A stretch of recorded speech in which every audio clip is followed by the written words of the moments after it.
కల్తీ అనేది అతిపెద్ద సమస్యగా మారింది. అధికారులు ఎప్పటికప్పుడు దాడులు నిర్వహిస్తూ చర్యలు తీసుకుంటున్నా కల్తీని మాత్రం పూర్తి స్థాయిలో అడ్డుకోలేకపోతున్నారు.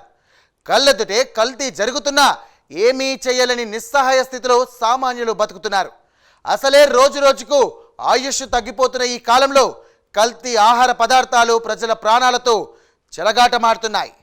ఆహారం, ఇతర నిత్యావసర వస్తువుల్లో కల్తీని ప్రతి నిత్యం చూస్తున్న ప్రజలకు చివరకు మద్యం కూడా కల్తీ అవుతోందన్న వార్త షాక్కు గురిచేసింది.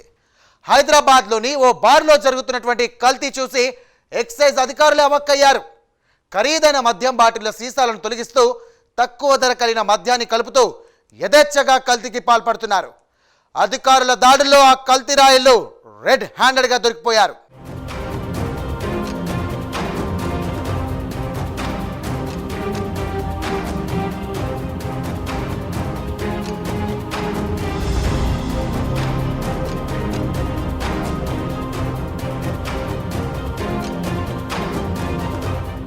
హైదరాబాద్ మాదాపూర్ అయ్యప్ప సొసైటీలో ట్రోప్స్ బార్ అండ్ కిచెన్ ఉంది. అయితే బార్ లైసెన్స్ పునరుద్ధరణ కాలేదు. గత కొంతకాలంగా ట్రూప్స్ బార్ యజమానులు లైసెన్స్ ఫీ చెల్లించడం లేదు. అలాగే మద్యం డిపో నుండి నేరుగా మద్యం తీసుకోవడం లేదు. దాంతో రంగారెడ్డి ఏఈఎస్ జీవన్ కిరణ్ ఎక్సైజ్ సిబ్బంది బార్ను తనిఖీ చేయడానికి వెళ్లారు.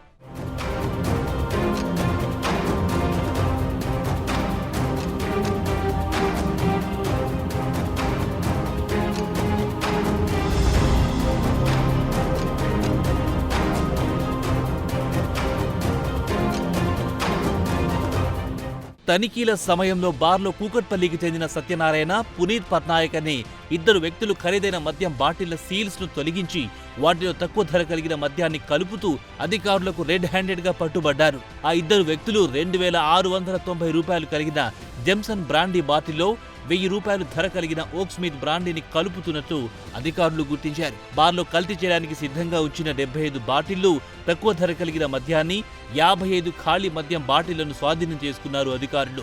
1,48,000 రూపాయల మద్యం బాటిళ్లను సీజ్ చేసిన అధికారులు యజమాని ఉదయ్ కుమార్ రెడ్డి, మేనేజర్ సత్యనారాయణ రెడ్డి, పబ్లో పనిచేసే పునీత్లపై కేసు నమోదు చేశారు. మిక్సింగ్ మద్యం బాటిళ్ల కేసును సమర్థవంతంగా ఛేదించిన ఎన్ఫోర్స్మెంట్ టీంను excise enforcement directorate VB Kamal Haasan Reddy అభినందించారు.